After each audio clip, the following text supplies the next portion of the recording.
So over the past several months, we've been talking a lot about creating businesses filled with time prosperity and wealth prosperity here on Extraordinary Women Radio. I am passionate about helping entrepreneurs simplify and streamline their businesses. It's about building smart businesses with intention. And today's guest, Emylee Williams and Abagail Pumphrey, are the founders of Boss Project, a community aimed at helping entrepreneurs flourish and create a financially free life without all the stress and hassle of traditional business tactics, allowing them to live life first and put career second. They love chatting about what they need to know before scaling your service-based business. And I'm excited to have them here to share some of their wisdom with you today. I love it. We talk the same love language. Today, they share their wisdom on creating a life-first business, and I know you're going to love them. Let's meet Emylee Williams and Abagail Pumphrey. Well, welcome to Extraordinary Women Radio, Emylee and Abagail. It is great to have you both here. Thanks so much. Hi.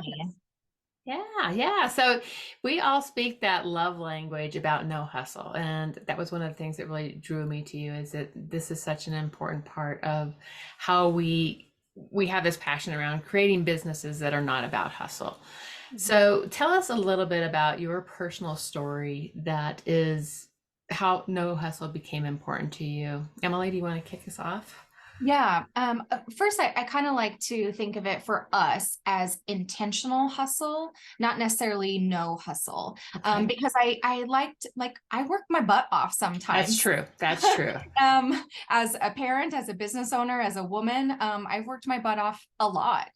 There are seasons where I decide very intentionally, like I'm ready to work quote unquote harder than another season. Abagail and I are actually going into this calendar year with a little bit of ease and maintenance and sustainability, which is just working a little bit differently in our business than we did the year prior. The year prior was a year of, well, like a lot of people, of what the F is going on. And we need to kind of like constantly be pivoting to make sure that we stay happy and that our business is still running and the lights are on and our team is happy and all of that. So it's a different type of energy. But I like to think of it as intentional hustle in similar kind of vibes as my creativity, as my inspiration to show up in different ways at work. Both Abagail and I have art degrees. And so we come to business in a very artistic way, I like to think. Yeah. Abagail does bring a lot of left brain logic to our very art-centered business, which is just an incredible balance that we've been able to find really helpful over the years. But specifically for me, I am like the stereotypical art kid, writer especially, of just like, when I'm not in the creative mode, it ain't happening. Like it just isn't. Yeah. And I've grown to learn this about myself over the years as to what refills my cup, what actually refills my cup, what helps me get even more inspired or more productive in the way that I want to. And seasons of literally forcing myself to rest so that I can have the magic brain and have the strategic brain and show up in a different way. And for me, for us designing a business that's around intentional hustle, I know that there are going to be built-in seasons of rest that follow a built-in season of intentional work, intentional growth, or intentional hustle. And I could not have it any other way. And I love that, because it is very true. We are going to go through times in our businesses where we're going to have a lot going on. And I don't even use the word busy. That's just not a word I like to use. Same. I turn that word off. I choose different words. But when we go through those times, then we have this space that we can really recuperate and live, let that living come out inside of us. It's so important. How about you, Abagail? What comes to mind on that? Yeah, so I think the thing that differentiates us is Emylee is wired for ease, and I am not. I have to much more intentionally choose that path. I am by nature, it's not necessarily about drive. Like Emylee and I are both very driven people. Right. But Emylee knows how to rest in a way that I have to work very hard to figure out. I get it. I get it. I had to learn how to do that, right? Yeah. And so I think for me, when I started my business, I, like a lot of people, thought that more was more, and that like the harder I worked, the more I would get accomplished. And I can't say it didn't work, because it did. In a lot of ways, it did. It helped grow my business a lot faster. I had a lot bigger trajectory. I was able to not just fulfill on client work, but also grow an audience at the same time, because I was working very hard. But for me, it had to be a forced situation. I probably would have continued on that path for a long time. And I don't know if Emylee and I would have continued to jive if I had kept being the Energizer Bunny, like, because she wants like more space. And the thing that really ultimately put me on this path, though, is in 2016, I was in a 5-car collision and I suffered a brain injury. And when that happened, it was a forced rethinking about how I do everything in my life. It wasn't just how do I balance work and my home. All of a sudden, it was about how do I feel better? How do I recover? How do I balance going to physical therapy appointments and running a business? How do I not put my business on the line by showcasing how I really feel alongside, everything that was going on? And so in a lot of ways, at that point, Emylee had just, this was just prior to her adopting her child. And when we went into 2017, everything about how our business operated had to change and shift.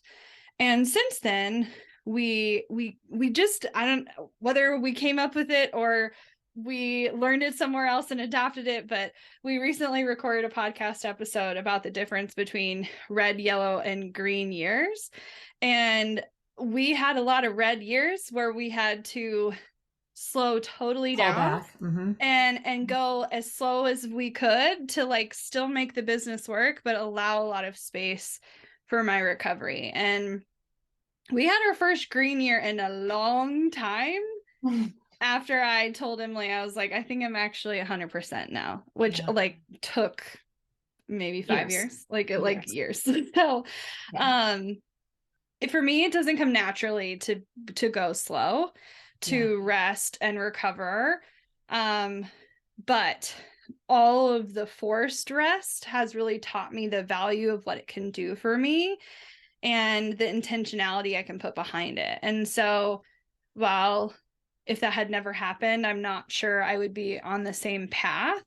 I am so grateful for everything it has taught me and has allowed me to uncover, because I have been able to have a really wonderful life that's really centered around family that I think I would have lost sight of otherwise. Yeah, that's so good. And I think that when we are, when we go through a circumstance like that, it shifts everything for us. I mean, and Emylee, you having adopted a child in the mix of all of this as well, we find new rhythms in our lives. And I think this is some of our gifts as women, is that we can really listen to that inner wisdom, and we can learn to feel what our bodies need at any given point, so that we're growing our business in a way that's really aligned. So important. As you think about your partnership, so were you guys, when did you guys have said, I think you mentioned 7 to 8 years that you guys have been partnering? Yeah, we met online in a Facebook group in 2015. We'd actually grown up about 30, 40 minutes away from each other and didn't know it. And so you had your own businesses at that point. Yeah. So I was running a photography business that had just kind of started into some strategy for some local bloggers, influencers in the town that I was living in, which was about 4 hours away. And Abagail had her marketing boutique after working years in agencies and nonprofit, being a designer, and was taking on basically any and every client to just, she was the yes woman for sure back then, to just get it going, get it running, do it. She was the only income provider, I think, in her family at the time. And so she had to, but we met online and both wanted have our mission be a little bit further than just the clients that we were working with locally. And we wanted something bigger, and we didn't really know what that meant. And this was pre-baby, pre-accident. And so it was huge things that we had in mind of, taking over the business world and in our own unique way, and carving out a space where we didn't feel like we had a space for ourselves. And we are both neurodivergent. We both deal with chronic illnesses, again, prior to even a brain injury happening and a kiddo joining. And so we knew that we needed a unique business model, and we wanted to teach and strategize and serve our own unique weirdos in our own way. And so we made what we didn't see, and it kind of took off. And we just That's awesome. have continuing to be serving like tens of thousands of people across like 189 countries in the past 7-8 years. And it's bananas to me. That's awesome. That's so awesome. And what was some of the boundaries and guidelines you wanted to create your own unique business model so that it really worked for your lives? It wasn't so much about the business model. It's honestly never been about the business model. Right. I think initially a lot of it was rooted in community, because there wasn't a space, there wasn't a place, there wasn't a group of people that I felt connected to or felt like I could talk to. And so a lot of it was around creating community. And that's something we did really well. We built a Facebook group of well over 30,000 entrepreneurs online. And initially, the people who are early to that group, like these became some of our best friends in the industry. And really, we've watched each other blossom and go lots of different directions over the years. That translated into building a podcast that's been listened to by millions of people across the globe. And that community aspect, while definitely will always be a part of it, I think so much of it was driven on our mission. And our mission has always been the same. Our mission is really about helping more women and femmes in business build profitable and sustainable businesses online. And for us, all of that's rooted in financial freedom, more financial literacy, making sure people know and understand how can they support not just themselves, but their family. And Emily and I both went through periods of our life where we really struggled financially, mostly due to circumstances that were completely out of our control. And we knew what it was like to have as close to nothing as you can. And we wanted to break generational curses and build real wealth. But we also want to teach women all over the world how they can do it for themselves, regardless of if their partner is providing financially for them or not. And so since then, while our services have evolved and changed over time, and how we've shown up to support that mission has evolved and changed, it's always around helping women build wealth and build understanding around it. Yeah, that's so good. I talk a lot about wealth prosperity and time prosperity in combination, right? So that you have plenty of time as you're building the wealth, and you're building that in that sort of a way. And I know that you guys work a lot in helping your clients scale. What do you see the number one mistake business owners are making in the world of scaling their business? Emily, why don't you share? Why don't you jump in? Yeah, well, and then I feel like I've learned this mistake through Abagail and through our clients, and she's been definitely handy in us not staying in this ignorant bliss stage for very long. But I would say every single client we've ever worked with deals with this, and there's no shame in this game. I would have been there if I didn't have Abagail. So like, it's okay. And I can't even surmise it into one thing outside of truly just not understanding what your money is doing for you in your business. Where's it going? How much do you need to actually reach the goals? What do things need to be priced at in order to reach the goals that you say that you want? Are those wants or are those needs? What are the actions that need to be taken in order for you to actually then make the money? We call it, have you chased the breadcrumbs, right? And so like yes, you're serving clients, and you know that if you get a client, you're going to get paid, and that's going to get you more money. But that's really, like, quite honestly, that's as far as deep as that kind of thought goes. And a lot of people's service-based business is, I need a client, make the money, need a client, make the money.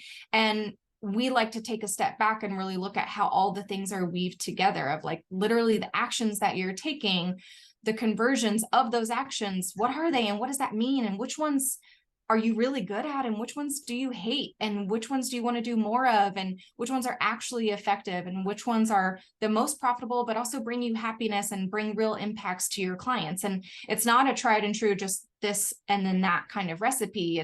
We always look at our clients' business worlds really holistically, of understanding the balance of what you need and what you want and what you want to do in order to get there. Because I think there's a lot of misconceptions, especially with the folks that we work with, of this big audacious, and I feel like sometimes such a downer saying this, but like the big audacious goals of like wanting to make multi-millions of dollars and wanting to have a huge business and wanting to have this huge impact. And we all think that that's what we have to have in order to reach the financial goals that we have personally, or the fulfillment goals that we have personally. When if we actually take a step back and like actually ask ourselves what we want, not what we've been convinced that we want after scrolling social media or reading someone else's blog about their $1 million 7 seconds. And like, it just these big comparisonitis conversations that a lot of people are having. So when we actually take a step back and really truly figure out what we want, we realize that there is a lot of ease in getting that. And so when we can welcome that ease and actually create a roadmap in order to achieve it in a way that feels in alignment with you and your probably neurodivergency mind and your, chronic illness, or your 5 kiddos at home, or whatever your reality looks like, it's really fun to tackle those puzzles. Yeah. So I'm hearing what you're doing, a lot of analysis of what's working in the business, what's not working, and you're trimming what's not working out. You're letting that go, and you're putting the focus to where you want it. But it's not just about what's working. Like, I think that's just one step of it. So much of it's like, okay, and then what? So if one type of sale is the most profitable, like, what's your capacity on that? Can you actually hit your income goals if you did this primarily? If not, like, do we need to up your prices? Do you need more assistance? Are we looking at hiring in the next 6 months? Did you actually budget for that? What's your savings like? Like, there's so many things that are interconnected, and primarily the people coming into this, like, this is their first business. Like, they don't have all of this business acumen that they've accumulated over 15 or 20 years. They're learning as they're doing it. And they started their business because they have a passion for whatever service they're ultimately providing.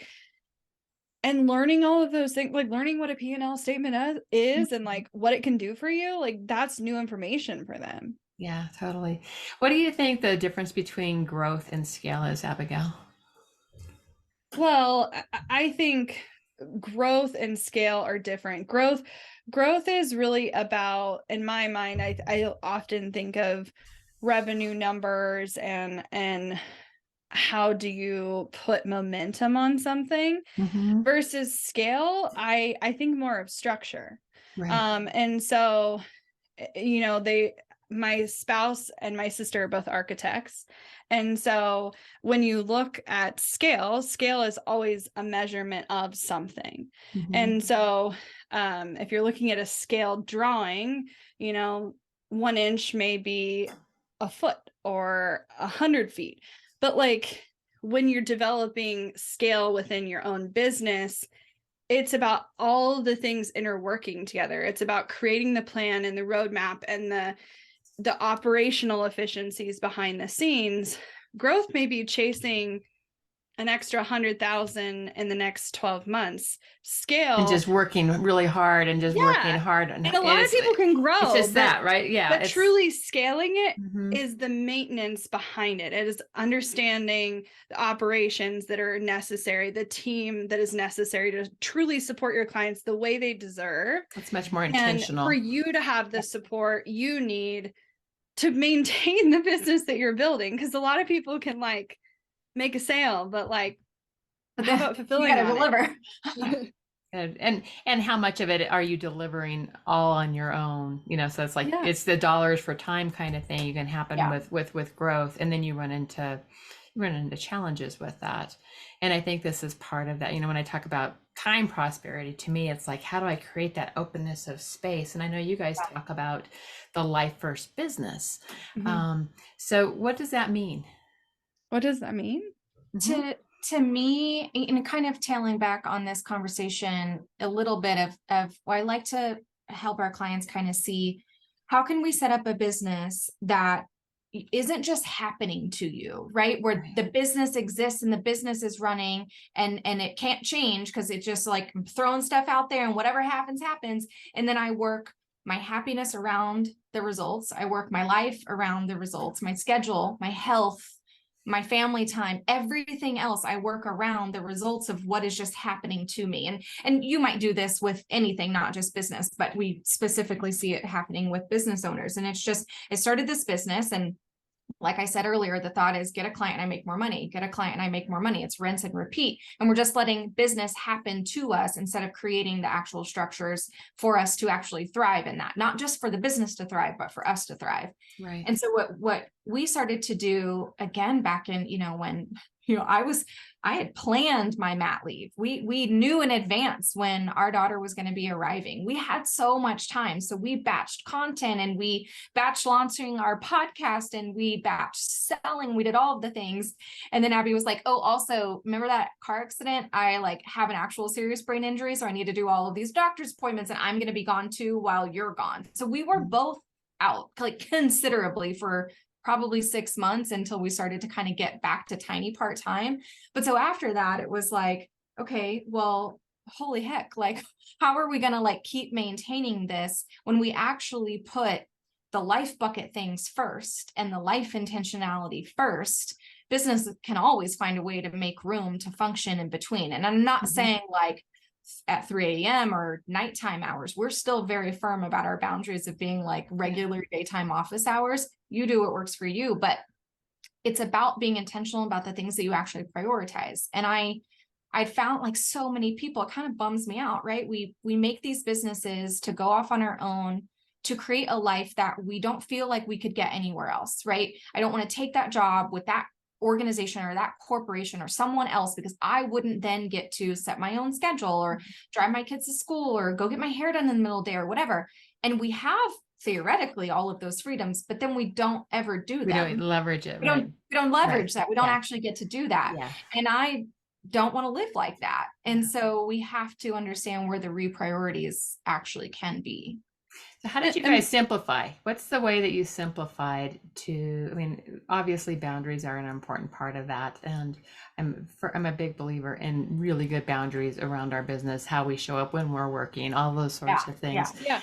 When you think about how you have simplified your business over the years, what have been some of your best ways that you've done that? Well, I think part of simplification, it is truly defining a culture around how these things can work. So part of it, is if life first is going to remain the forefront, then how do you develop systems and operations that allow for those things to happen? Right. And it's not always simple at first, but if you set up the process in advance, then it can be simple when things come up. Absolutely. And so there's a messy development part, right? As you're that's creating the part all the that processes, people don't want to go through. They Right. don't want to go through the messy middle, but I promise you simplicity is always on the other side of organization, and organization takes time. And if you've ever unloaded a closet to reorganize it, that's literally what's happening in my basement right now. We're moving my daughter's playroom from upstairs to the basement, and my house looks like a cluster, but I'm but after this, Yes. Right. And so it's always worse before it's better. It's, there's a million and one analogies for this, but when I think about simplification, so much of it comes down to culture of preparedness, culture of understanding, culture of lightheartedness. It's also just things that help people be human, because I think so often it starts to feel complicated when you have lost your self in it. And so, I had a call today with an employee, and I'd heard through the grapevine that he wanted to do more bike workouts. So the very first thing I said was, have you put those things on your calendar yet?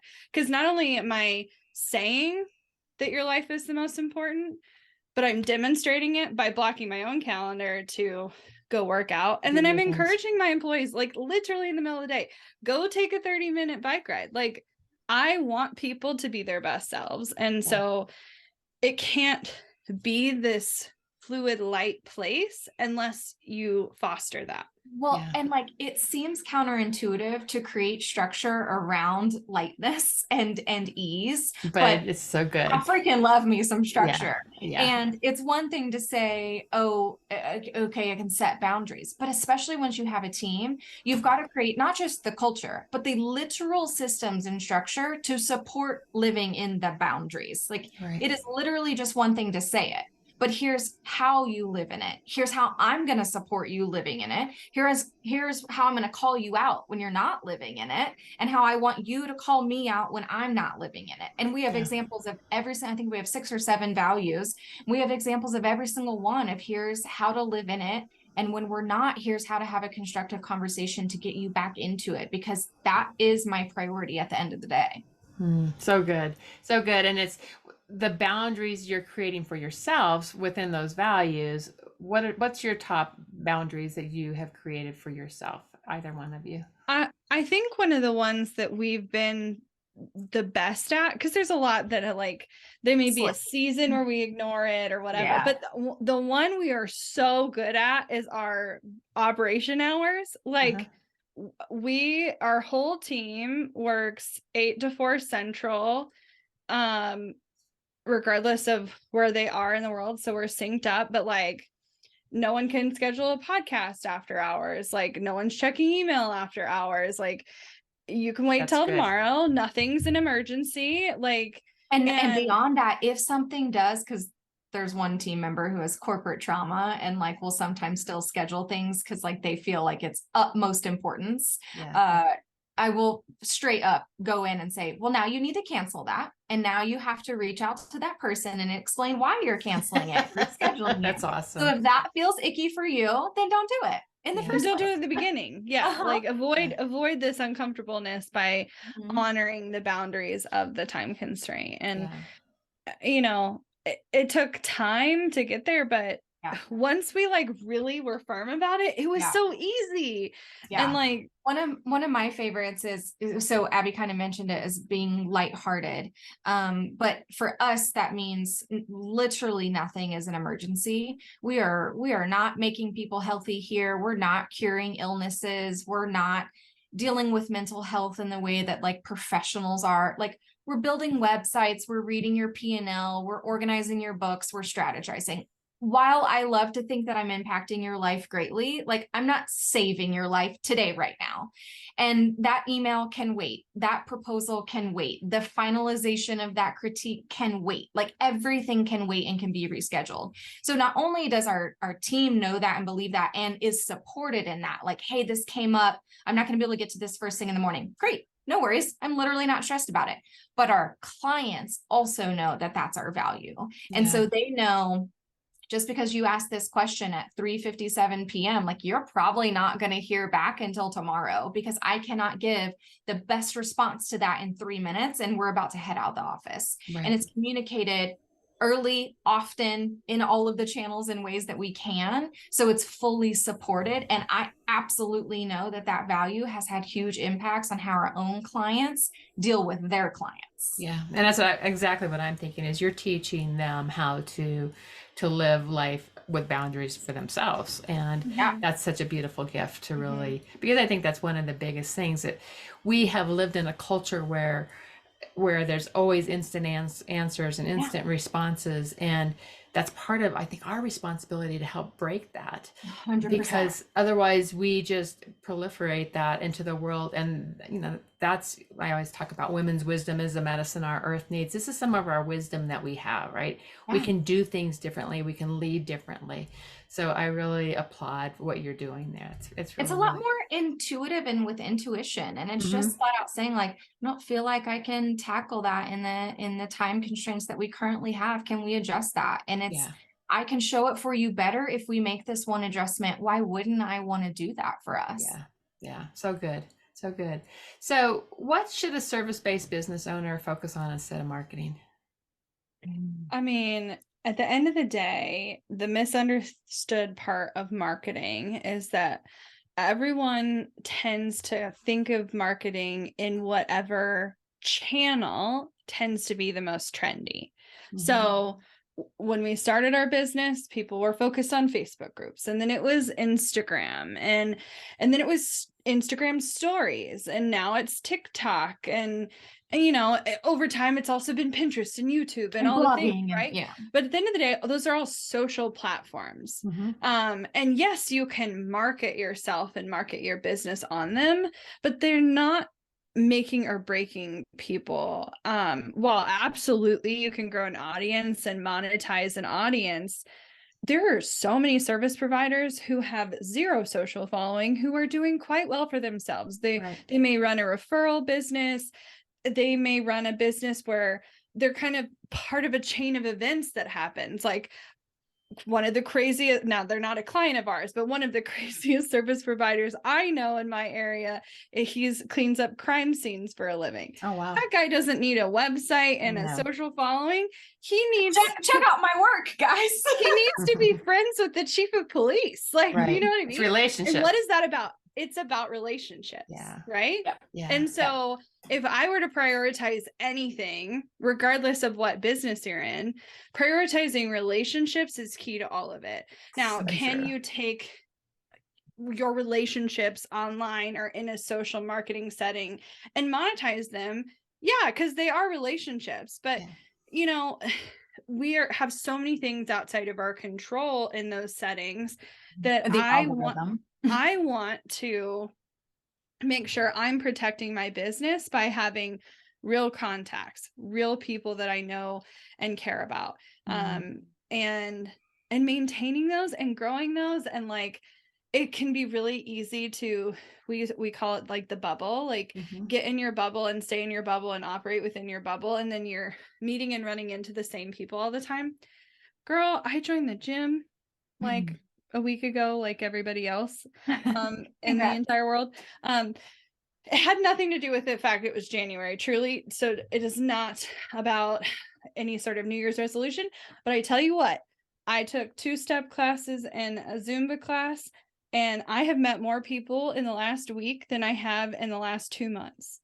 And I know if I consistently show up in that environment, those people are bound to become my friends. I'm going to know what they do for a living, who they know. I can become a referral partner with them. And I'm not trying to do that, but it's amazing that you can just actually live a life and do things you enjoy and meet new people and create new relationships. And relationship has always been key for me as well. In fact, I teach my clients when I teach a marketing funnel, I'm like, I call it the no love and trust funnel, but I say we start at the bottom of the funnel and you work with your relationships. That's the start. And then you work your way up that funnel into no love and trust. But it's really well, the people who already trust you are going to be the most likely to buy right now. Your warm market is the most likely to buy from you. Not that you can't warm others up, or like you're saying, take them through that funnel, but it takes knowing you. Well, and it's just releasing and sometimes just pivoting our expectations. I'm not saying social media is bad. I have Instagram. I love Instagram. I browse and I post. I also know what I'm going to get out of it. What are my efforts, what I'm getting out of it.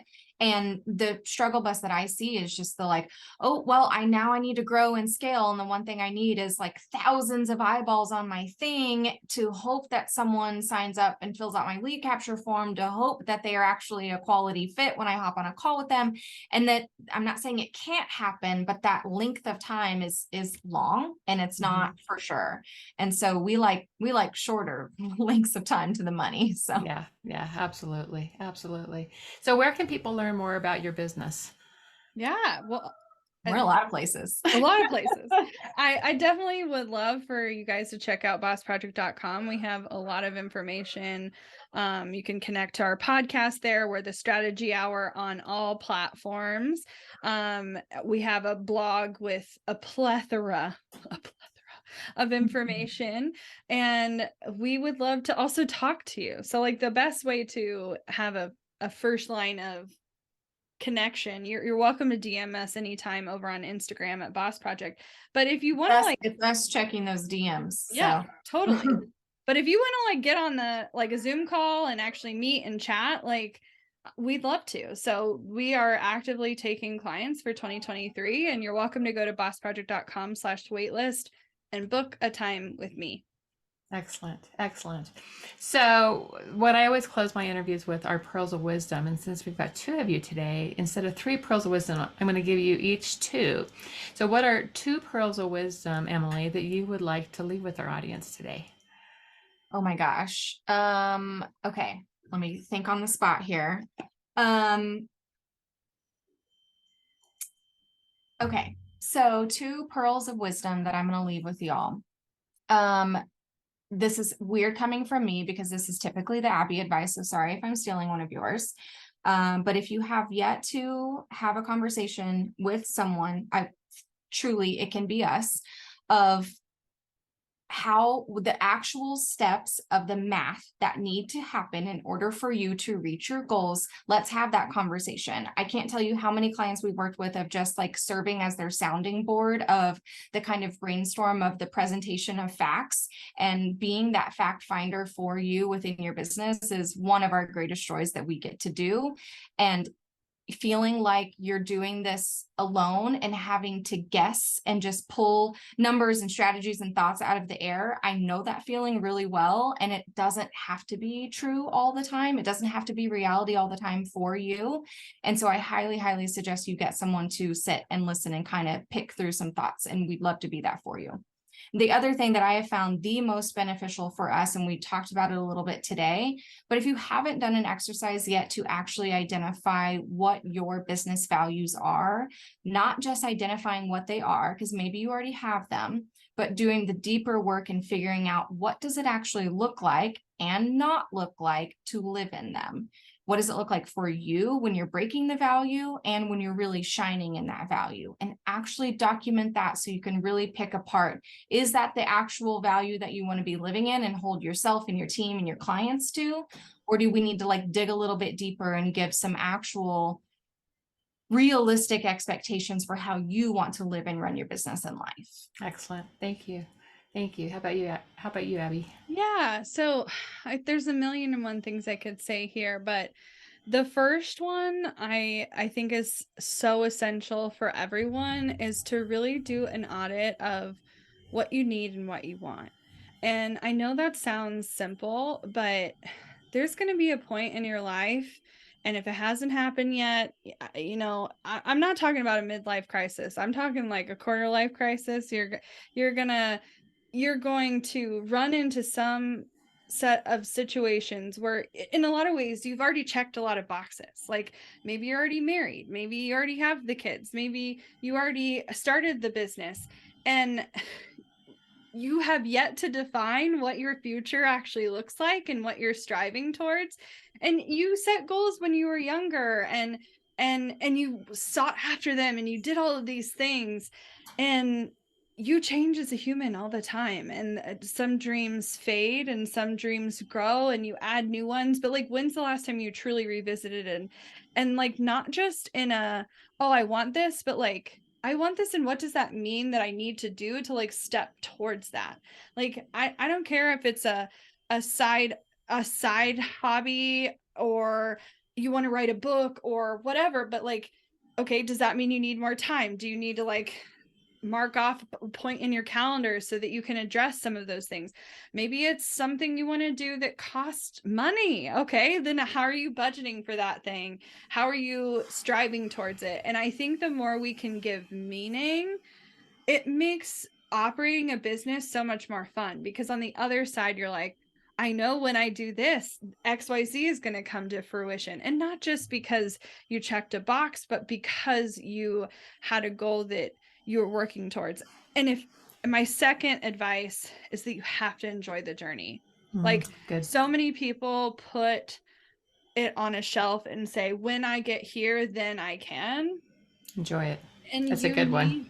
You need to be thinking about what do I want and how can I start living it immediately? Yeah. And if that means you need to make immediate boundary changes or immediate changes to your price point, or there's so many things that can be immediately edited to have you living closer to that life and lifestyle that you want. And if I can help you revisit that in any way, I absolutely will push you to do that. And it's easy to lose sight of it, which is absolutely why literally every 3 to 6 months, Emylee and I have an in-depth conversation about what we want that to look like. And it means meetings change and our schedules change, and we're redefining how all of these things work together so that we are always sitting in what we want and need in the season we're in. Thank you so much. Thank you to both of you. We have been going deep into the world of scaling and growing your businesses and doing it in a way that's about creating more time prosperity and wealth prosperity for the last several months. And so this is a great topic to have you guys bring your insights in this space. And I really appreciate you both. So thank you so much.